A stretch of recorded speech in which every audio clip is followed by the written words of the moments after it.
வடக்கு கிழக்கு வலிந்து காணாமலாக்கப்பட்டவர்களின் உறவுகளின் சங்கத்தின் ஏற்பாட்டில் நேற்று யாழில் கலந்துரையாடல் இடம்பெற்றது. Blue ocean group of companies இலங்கையின் வளர்ச்சியோடு உங்கள் வாழ்க்கையையும் உயர்த்துகிறோம்.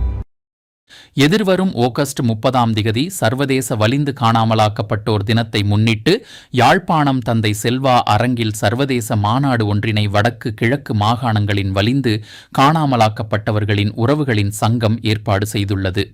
இலங்கை அரசிடம் வலிந்து காணாமலாக்கப்பட்டோர் விடயத்தை கையாளுவதற்கோ அல்லது நீதியை பெற்றுத் தருவதற்கோ எவ்வித நம்பிக்கைக்குரிய பொறிமுறைகளும் இல்லை என்பதையும் சர்வதேச விசாரணையே தமக்கு தேவை என்பதையும் வலியுறுத்தும் வகையில் இம்மாநாடு அமையவுள்ளது. இம்மாநாடு தொடர்பான ஆதரவு பங்களிப்பு தொடர்பான கலந்துரையாடல் ஒன்று யாழ்ப்பாணத்தில் உள்ள தனியார் விருந்தினர் விடுதி ஒன்றில் நடைபெற்றது.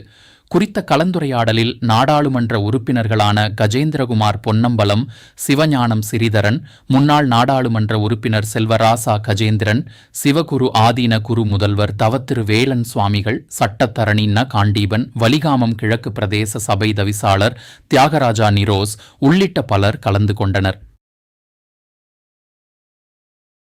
தேசியத்தோடு பயணிக்கின்றவர்கள் ஒன்று திரண்டு ஒருமித்து எங்களுக்கான குரலை கொடுக்க வேண்டும்.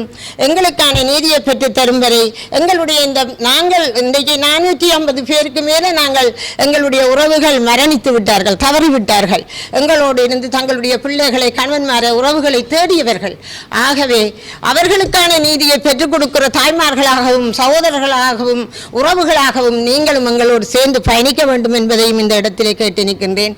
இன்று வரை எந்த ஒரு பொறிமுறையினூடாக சர்வதேச பொறிமுறையினூடாக எமது உறவுகளுக்கு நீதி வழங்காமல் மறுத்து வருகின்றது. எனவே நாம் அன்றைய தினத்தை சர்வதேச காணாமலாக்கப்பட்டோர் தினத்தை ஒரு சர்வதேச மகாநாடாக கூறி நாம் எமக்கான நீதியை நாம் ஏன் தோல்வி அடைந்திருக்கின்றோம் என்பதனை அவர்களுக்கு நாம் ஒரு இடத்திலிருந்து கதைத்து எமது நீதிக்காக நாம் பயணிக்க இருக்கின்றோம். அந்த வகையிலே இந்த மகாநாட்டின் நோக்கமானது ஸ்ரீலங்காவில் வலிந்து காணாமலாக்கப்பட்டவர்களுக்கு உள்நாட்டு பொறிமுறை தொடர்ச்சியாக தோல்வியடைந்து ஆழமாக வேரூன்றி தண்டனையின்ற கலாச்சாரத்தையும் காலந்தாழ்த்திய பயனற்ற நீதித்துறை மீதான ஏமாற்றங்களும் எமது பாதிக்கப்பட்ட குடும்பங்களிடையே குறிப்பாக தமிழ் தாய்மார்களிடையே ஸ்ரீலங்காவின் நீதி கட்டமைப்பின் மீதும் உண்மை நீதி மற்றும் பயனற்ற பரிகாரங்கள் வழங்குவது அதன் திறன் மீதும் ஏற்பட்ட ஏமாற்றத்தை வெளிப்படுத்துவது வீதி வீதியாக போராடி ஒவ்வொரு அமைப்புகளுக்கும் சர்வதேச நிறுவனங்கள் இங்கே இருக்கிற தொகுதிரங்களை கொடுத்த அறிக்கைகளை இன்னொரு புத்தகமாக வெளியிட இருக்கின்றோம்.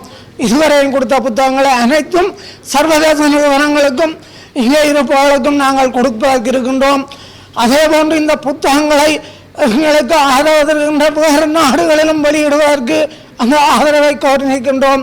எல்லாருமாக பறந்து ஒற்றுமையாக ஒரு விஷயத்தை நாங்கள் இதில் வெளியில் கொண்டு போகிறோம் என்றால் அதுக்கான ஒரு பெரிய பலத்தை தருவார்கள். தொடர்ந்து போராட்டங்களால் கொஞ்சம் ஓய்வில்லாமலும் இருக்குது. நாங்கள் 2009க்கு பிறகு எங்களுடைய பாதிக்கப்பட்ட மக்கள் நடத்துகின்ற எத்தனையோ முயற்சிகள் இருந்திருந்தாலும் கூட 2024க்கு பிறகு நடக்கின்ற விடயங்கள் தான் எங்களுக்கு மிகப்பெரிய சவால். ஏனென்றால் துரதிர்ஷ்டவசமாக அந்த தேர்தல் ஊடாக வெளி காட்டப்படுகின்ற தோற்றம் தமிழ் மக்களே தங்களுடைய காலங்காலமாக வலியுறுத்தின நிலப்பாட்டில் இருந்து விலகிவிட்டார்கள். அப்படிப்பட்ட ஒரு நிலையில் நேரடியாக பாதிப்பை அடைந்த மக்கள் உடைய நிலப்பாடுகள் தான் அதை தொடர்ந்தும் நாங்கள் வந்த பாதையில் எதிர்காலத்திலே தக்க வைக்கிறதுக்கு உதவும். சர்வதேச ரீதியிலே யாராவது ஒரு சில பிரதிநிதிகளை தமிழகத்திலிருந்தும் சர்வதேச ரீதியிலிருந்தும் இந்த மாநாட்டுக்கு அழைக்க முடியுமாக இருந்தால் அது இந்த மாநாட்டுக்கு பலம் சேர்க்கும். தமிழ் இனத்தினுடைய விடுதலை போராட்டம் 17 வருடங்கள் தொடர்ச்சியாக அது தக்க வைக்கப்பட்டு கொண்டிருக்கிறது என்று சொன்னால் உங்களுடைய குடும்ப உறவுகளிலே நீங்கள் பலி கொடுத்திருக்கின்ற அந்த உறவுகள். ஆகவே காணாமல் போனோர் என்கின்ற அந்த வலிந்து காணாமலாக்கப்பட்ட அமைப்பிலே உங்களுடைய அந்த தியாகங்கள் தான் இந்த இனத்தினுடைய விடுதலை இந்த போராட்டத்தை இன்று வரையும் உயிரூட்டமுள்ள ஒரு போராட்டமாக வழிநடத்தி செல்கிறது. ஆகவே உங்கள் மீது இருக்கிற நம்பிக்கை ஒன்று மட்டுமே தான் எங்களை இந்த களத்திலே போராட வைக்கிறது. எங்களுடைய உரிமைகளுக்காக நாங்கள் ஒவ்வொருவரும் ஒரு மனிதாபிமான ரீதியிலே எங்களுக்கு எதிராக இழைக்கப்பட்ட மிக கொடூரமான மனித உரிமை மீறல்கள், அப்பட்டமான மனித உரிமை மீறல்கள் இந்த அரசினால் மேற்கொள்ளப்பட்டவை. அரசாங்கங்கள் மாறி மாறி ஆட்சிக்கு வந்து அரசின் கொள்கையாகத்தான் இவை அனைத்தும் மேற்கொள்ளப்பட்டவை என்ற அடிப்படையிலே இந்த உண்மையை வெளிச்சொல்வதற்காக நாங்கள் ஒவ்வொருவரும் அர்ப்பணிப்பாக செயற்படுவோம். இந்த தேசத்தில் வாழ்ந்ததுக்காக அல்லது தேசத்தின் விடுதலைக்காக போராடினதுக்காக காணாமலாக்கப்பட்ட யாரையும் வந்து நாங்கள் கைவிடுவதற்கு தயாராக இல்லை. அதில் வந்து உங்கள் நேரடியாக வெளிப்படையாக தங்களை அடையாளப்படுத்தி மிகச் சொற்பமானவர்கள் இதில் கலந்து கொண்டாலும் இந்த 17 வருட அனுபவத்தில் 100% மக்கள் உங்களுக்கு ஒரு நியாயம் கிடைக்கணும் என்றதில் மிக தெளிவாக இருக்கிறார்கள்.